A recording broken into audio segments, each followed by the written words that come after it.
باقی بات یہ ہے جو ہے نا کہ یہ جان نماز کپڑوں کے بنے ہوئے، ویسے بھی امام ابن تیمیہ فرماتے ہیں یہ سجادے جو ہیں بدعت ہیں، اللہ کے رسول علیہ السلام نے ان پر نمازیں نہیں پڑھی، ہم مجبور ہیں کہ ہر جگہ بچھے ہوئے مسجدوں میں قالین بچھے، یہ کوئی طریقہ نہیں۔ اصل میں یہی ہے کہ یا نماز زمین پر ہی ہو ننگی،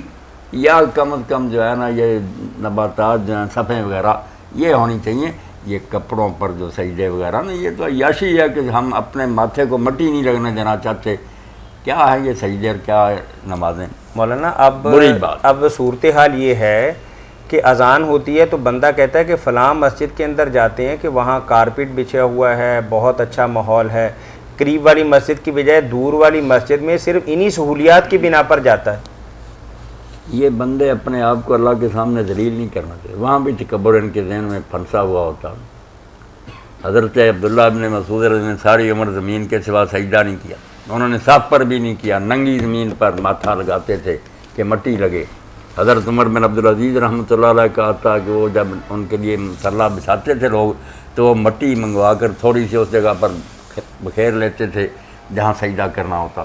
جو لوگ سجدہ کرتے تھے، ہمارے کیا سجدے ہیں کتنی قالین ہیں، فرش ہیں۔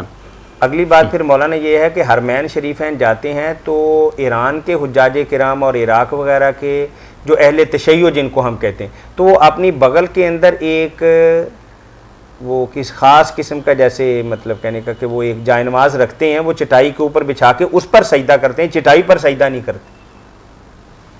چونکہ وہاں ان کی مجبوری ہے کہ چٹائیاں یا کارپیٹ پہلے سے بچھے ہوئے ہیں، وہ اٹھوا تو سکتے نہیں، وہ نہیں اٹھوا سکتے، وہ تو حکومت کا کام ہے۔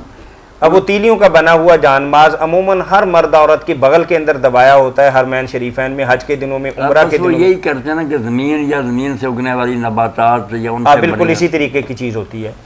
یہاں سلکی کی بنی ہوئی۔ طاہر میاں مجھے یہ واقعہ یاد آیا کہ یہ ایرانی لوگ ہی تھے وہاں تو کر رہے تھے سجدہ، اس وقت اس طرح کے نہیں تھے جو سجدہ گاہ وہ رکھتے ہیں نا کہ ایک ٹکیا ہوتی مٹی کی بنی ہوئی جس پر ماتھا لگ سکتا ہے، وہ رکھ لیتے ہیں سامنے کہ کم از کم ماتھا تو مٹی پر لگے،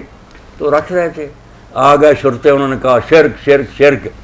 اب ان کے ساتھ تھے بہت بڑے عالم تھے، سورہ فاتحہ کی تفسیر لکھی، اگر مل جائے پڑھیں تو پتہ چلے گا جو سوال کرے فاتحہ ہے کیا۔ ہم بھی پڑھتے رہے مگر کوئی پتہ نہیں چلا۔ سید ابو القاسم الخوئی مرحوم، انہوں نے لکھا سورہ فاتحہ پر، وہ ساتھ تھے، انہوں نے کہا یار یہ اس پر سجدہ کرتے ہیں کارپٹ پر، ریشم پر، اس کو کر رہے ہیں،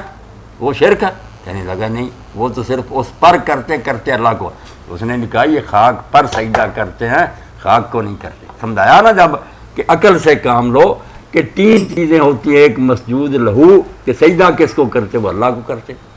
ہیں، ایک ہے کہ مسجود علیہ کس چیز پر کرتے ہیں، وہ ہے جس پر آپ سر رکھیں گے، بے شک آپ جان نمازوں پر رکھ دیں گے بیچارے مٹی پہ۔ جب سمجھایا کہ یہ جان نمازوں پر اور ان ریشموں پر نہیں کرنا چاہتے، آج ہی انہوں نے کہا علامہ ہمیں سمجھ آ گئی۔